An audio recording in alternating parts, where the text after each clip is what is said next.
देखिएगा इस क्लास को और बेहतर कैसे बनाया जा सकता है आप बेहतर तरीके से जान सकते हैं कि बस आपको एक लाइक छोड़ देना है, साथ ही में एक प्यारा सा कमेंट कर देना है।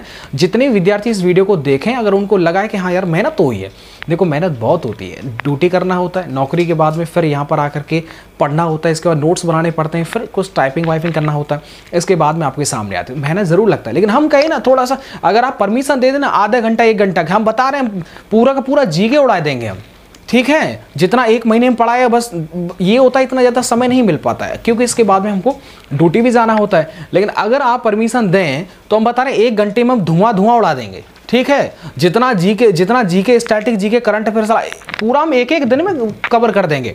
सवाल एक रहेगा, लेकिन उसके बाद उसके साथ में जो स्टैटिक रहेगा, उसके डिस्क्रिप्टिव रहेगा, वो मैं बताना चाहूँगा कम से कम 20 से 25 सवाल बना दूंगा। लेकिन बस आपके सपोर्ट की ज़रूरत है, कम समय के अंदर ज़्यादा आपको मिलेगा। आपने नोट पहले से ही कर रखा है तो नोट करने की तो कोई ज़रूरत नहीं है, टाइम वेस्ट करने की कोई ज़रूरत नहीं। जय हिंद साथियों, आज है 18 मार्च एंड 18 मार्च का जितना भी करंट अफेयर एंड स्टैटिक बनता है उस सबको हमें आज जो है इस वीडियो में शुरुआत करेंगे एंड एंड करेंगे। बहुत ज़्यादा डिस्क्रिप्शन के साथ में इस वीडियो को आप देख पाएंगे। जैसा कि देखिएगा, सबसे पहला प्रश्न आप सबके सामने रखता हूं मैं कि हाल ही में रिकॉर्ड 5वीं बार रूस के राष्ट्रपति के पद का चुनाव किसने जीता है। तो देखिएगा आपको मैं बता दूं, अभी जो लगातार 5वीं बार जो जीता है वो रूस के ही राष्ट्रपति हैं, जिनका नाम आप सबको पता होगा एंड उनका नाम है व्लादिमीर पुतिन। क्या नाम है उनका? Vladimir Putin. देखिएगा ये जो व्लादिमीर पुतिन है, ये ऐसा नहीं है कि मतलब पहली बार या दूसरी बार हो, ये लगातार 5वीं बार जीतने वाले रूस के राष्ट्रपति बन गए। आप सबको पता होगा कि 1991 से पहले आपको पता था कि रूस नहीं कहते थे, उसको यूएसएसआर बोलते थे। एंड 1991 में यूएसएसआर के टुकड़े हो गए और ये रूस जो अलग हो गया।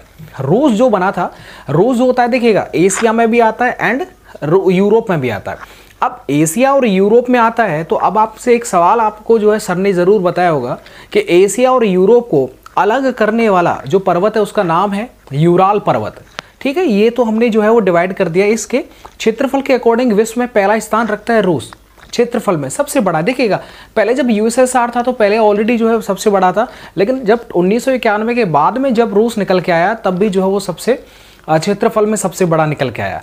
आप सबको मैं बता दूं, जब ये चुनाव हुआ था तो उसमें 88% ऑफ वोट मिली थी व्लादिमीर पुतिन को। मतलब आप देख सकते हैं कितनी पॉपुलैरिटी है। रूस और यूक्रेन के बीच में जब युद्ध हुआ एंड अभी तक जो वर्तमान में चल रहा है, आप देख सकते हैं उससे पॉपुलैरिटी जो है इनकी बढ़ी है। 29 में आपको पता होगा स्टालिन को भी ये जो है पीछे छोड़ देंगे। आप सबको मैं बता दूं, पहले जो ये चुनाव होता था ये 4 साल के लिए होता था, बाद में अब जो है इसको बढ़ा दिया गया है संविधान संशोधन करने के बाद। आपको पता होगा कि जैसे रूस है वो यूक्रेन से, आपको पता होगा रूस और यूक्रेन के बीच में जब युद्ध स्टार्ट हुआ था तो उस टाइम पर भारत की तरफ से एक ऑपरेशन चलाया गया था अपने भारत के लोगों को वहां से निकालने के लिए, उसका नाम था ऑपरेशन गंगा। आगे अगर मैं बात कर लेता हूं, जैसे रूस की जो राजधानी है वो है मॉस्को। अच्छा मॉस्को जो है बताइएगा, आपको पता है क्षेत्रफल में रूस 2 डिवाइड हिस्सों में बटा देता है, एशिया एंड यूरोप। तो जो मॉस्को है राजधानी है वो यूरोप वाले पार्ट में आता है या एशिया वाले पार्ट में आता है, ये आप कमेंट करके बताएंगे। इसकी जो मुद्रा वो है रूबल। से पूछ लेता हूं कि 16वें वित्त आयोग के जो अध्यक्ष हैं वर्तमान में, उनका नाम क्या है? उनका नाम है अरविंद पनगड़िया। क्या नाम है उनका? नाम अरविंद पनगड़िया। अगर आपसे पूछ लिया जाए कि पहले वित्त आयोग के जो अध्यक्ष थे उनका नाम क्या था, तो उनका नाम था K C Neogi. Is that clear? आपको अगर मैं सवाल पूछता हूं कि महर्षि वाल्मीकि अंतर्राष्ट्रीय हवाई अड्डा, ये इसका जो उद्घाटन हुआ है कहां पर हुआ है, तो अयोध्या यानी भगवान श्री राम।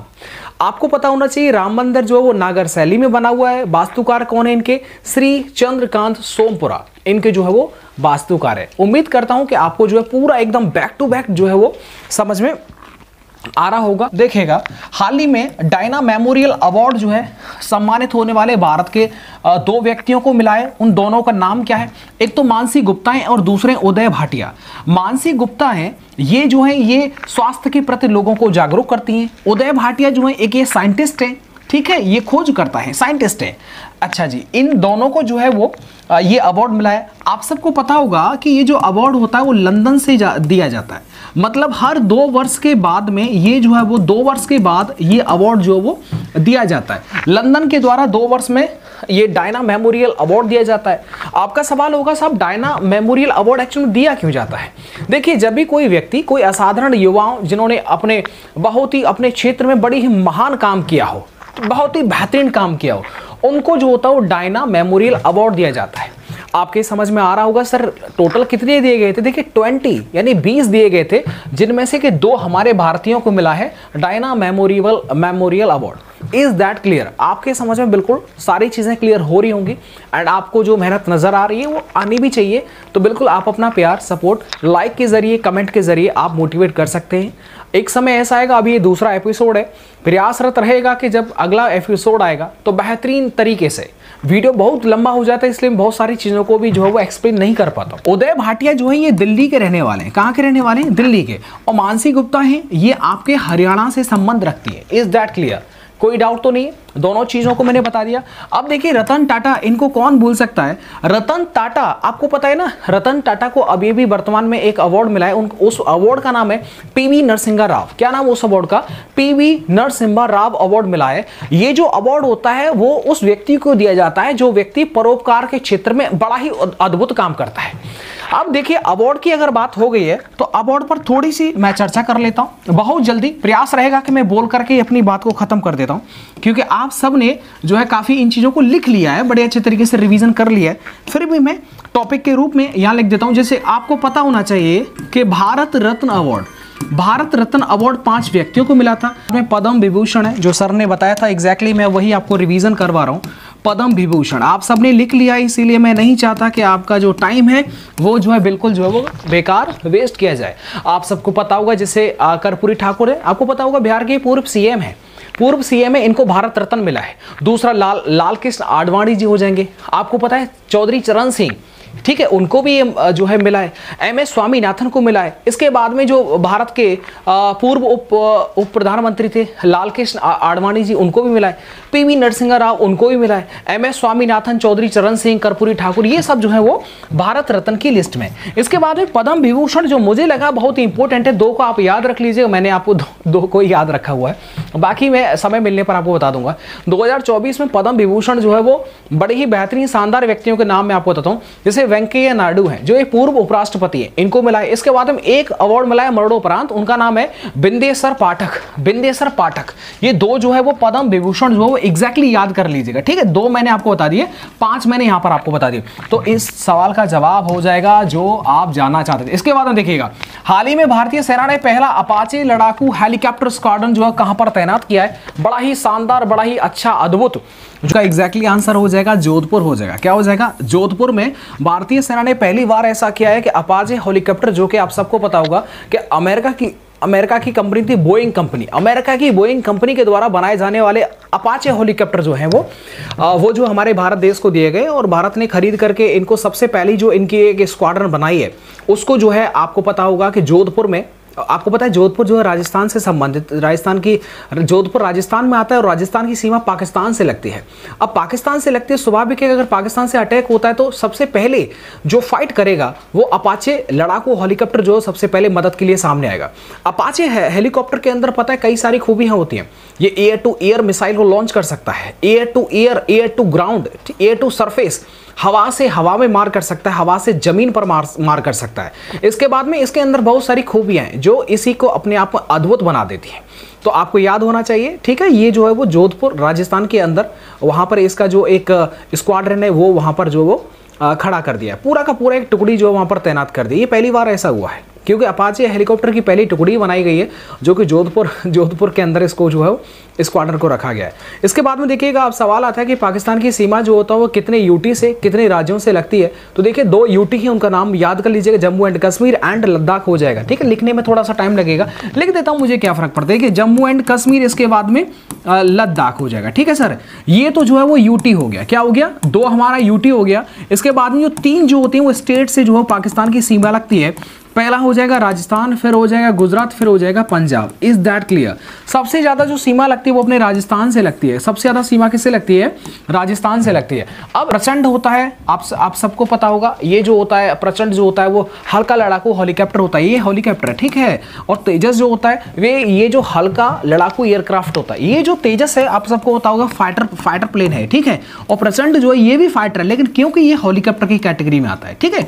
ये जो होता है वो एयरक्राफ्ट की कैटेगरी में आता है। दोनों में डिफरेंस आप सबको जो हो समझ में आना चाहिए। इसके बाद में देखिएगा आप सबको अगर मैं आपसे पूछ लेता हूं कि शेख हसीना जुल्फों वाले, आप सबको पता होगा कि 5वीं बार पीएम बनी है, ये बांग्लादेश की हैं, ठीक है। बांग्लादेश जिसकी राजधानी आप सबको पता होना चाहिए क्या है, ढाका, और राजधानी जो करेंसी हो जाएगी वो जाएगी टका हो जाएगी। आप सबको पता होगा कि भारत की सबसे ज़्यादा सीमा जो लगती है 4096 किलोमीटर, ये अपने बांग्लादेश के साथ में साझा होती है। इसके साथ में अच्छे संबंध है। खैर देखिए, अब आपसे पूछा जाए कि बांग्लादेश के साथ में जो सीमा साझा होती है वो एक्चुअल में कितने हमारे भारत के राज्य हैं। देखिए, सबसे ज़्यादा सीमा जो होती है वो वेस्ट बंगाल की लगती है अपने बांग्लादेश से। इसके बाद में असम, मेघालय, त्रिपुरा, मिजोरम आता है। आपको पता होगा मिजोरम जो इससे सबसे कम जो है सीमा लगती है हमारे भारत के किसी राज्य की, जो कि बांग्लादेश के साथ में शेयर होता है। Is that clear? ये पूरा जो टॉपिक है वो मैंने आपको क्लियर करके बता दी। इसका जो चीज़ें मैं आपके साथ में शेयर कर रहा हूँ उनको थोड़ा सा पढ़ लीजिएगा यार। देखो, वीडियो को लाइक बिल्कुल कर दीजिएगा एंड एक अच्छा सा कमेंट छोड़ दीजिएगा। अगर आप कुछ कहना चाहते हैं तो, नहीं तो छोड़ दी, कोई बात नहीं है। देखिएगा, हाल ही में महिला प्रीमियम लीग यानी इसे WPL के नाम से जाना था, विमेन प्रीमियम लीग 2024 का खिताब किसने जीता है? बड़ा ही शानदार है। देखिएगा, मुंबई इंडियंस है, दिल्ली कैपिटल्स है, रॉयल चैलेंजर्स बैंगलोर है या फिर गुजरात टाइटंस है। देखिएगा, ये बड़ा ही प्यारा सवाल है, इसलिए मैं इसका पूरा डिटेल आपको बता दूंगा। देखिएगा, आपको पता होगा ये जो इस बार हुआ है ये सेकंड मतलब दूसरे नंबर का हुआ है, ठीक है। आपको पता है पहले नंबर का जब हुआ था तो पहले नंबर का आपसे मैं कमेंट करके पूछ लेता हूँ कि 2024 से जो पहले हुआ था उसमें कौन सी टीम जो है वो WPL का खिताब जीती थी? इसको जीती है RCB, ठीक है, रॉयल चैलेंजर्स बैंगलोर। ये जो है वो इसका खिताब जीते। इसके साथ में 2-3 सवाल होते हैं जिनको आपको देखना होगा। देखिएगा, आप सबको पता होगा कि इस बार का 2024 का ये सेकंड एपिसोड है, ठीक है। पहला एपिसोड किस टीम ने जीता था वो आपको मुझे बताना है। आप सबको पता होगा ये जो इस बार का सेकंड एपिसोड है, ये जो मैच हुआ था 2024 का WPL हुआ था, ये RCB एंड दिल्ली के बीच में हुआ था, जो कि फाइनल मैच खेला गया था अरुण जेटली स्टेडियम दिल्ली के अंदर। आप सबको बताना है कि अरुण जेटली स्टेडियम इसका पहले नाम क्या था। अब बात आ जाते हैं इसके कैप्टन को लेकर के। RCB जो कि इस मैच को 2024 के सेकंड एपिसोड को जिसने जीता है, उसके कैप्टन कौन थे? उसका नाम स्मृति मंधाना, राइट, स्मृति मंधाना था। और आपको पता है ना, ये जो टीम जीती है इसकी विजेता राशि कितनी थी? 6 करोड़ थी। कितनी थी? 6 करोड़ थी। इसको भी आपको थोड़ा सा याद रख लेना है। इसके बाद में देखिए, इसमें 2 कैप दिए जाते हैं। RCB के ही दोनों प्लेयरों को वो 2 कैप मिले हैं। एक का नाम है पर्पल कैप और दूसरे का नाम है ऑरेंज कैप। पर्पल कैप का मतलब होता है जो सबसे ज्यादा विकेट लेता है, जिसका नाम है श्रेयंका, ठीक है, वो भी RCB की है। ऑरेंज कैप का मतलब होता है जिसने सबसे ज्यादा रन बनाए, उनका नाम है एलिसा पेरी, ठीक है, ये भी RCB की है। इसके बाद में देखो, पहला जो WPL जीता था वो मुंबई इंडियंस ने जीता था। किसने जीता था? मुंबई इंडियंस ने पहला जो है WPL जीता था। अगर मैं आपसे एक और सवाल यहीं पर पूछ लेता हूं कि WPL की सबसे महंगी जो खिलाड़ी थी उनका नाम बताना है आपको, ठीक है। तो उसका नाम था कशाबी गौतम, ठीक है। इनको 2 करोड़ रुपए में खरीदा गया था, जो कि गुजरात जायंट्स की तरफ से थी। इसके बाद में सबसे वैल्यूएबल जो प्लेयर है, खिलाड़ी है, उसका नाम आपको बताना है। उनका नाम था दीप्ति शर्मा, ठीक है। ये बड़े valuable, most valuable player of जो है WPL थे। तो इनके जितने भी सवाल बनते हैं वो सबके सब मैंने यहाँ पर डिस्कस कर लिए हैं। आपके लिए एक क्वेश्चन जो है यहाँ पर रखा था और उसके बाद में पूरा डिटेल जो हमने यहाँ पर खत्म कर लिया है। उम्मीद करता हूँ कि आपके मन में जितने भी डाउट थे वो सबके सब यहाँ पर जो है समझ में आ गया होगा। अब आओ, बैक टू बैक सवाल का तो बहाना होता है जी। अपने पूरी जो चीजें याद कर रखी, जो पढ़ रखी हैं, वो आपके साथ में जो होता है वो रिवीजन होता रहता है। जिन्होंने नहीं देखा है उनको देखने का मौका मिलता है, बस ये। बाकी ये 4 सवाल थे। अगर मैं 10 सवाल लेता पूरा जो है गौरव सर की पूरी क्लास को लेता, वीडियो बहुत लंबा हो जाता। इसलिए मैंने 4 सवाल रखे एंड मैं जानना चाहता हूँ कि आपका ये जो 4 सवाल हैं वो आपको कैसे लगे। चलिए मिलता हूँ आपको नेक्स्ट वीडियो के साथ में। वीडियो को देखने के लिए आप सबका बहुत बहुत धन्यवाद। Thank you.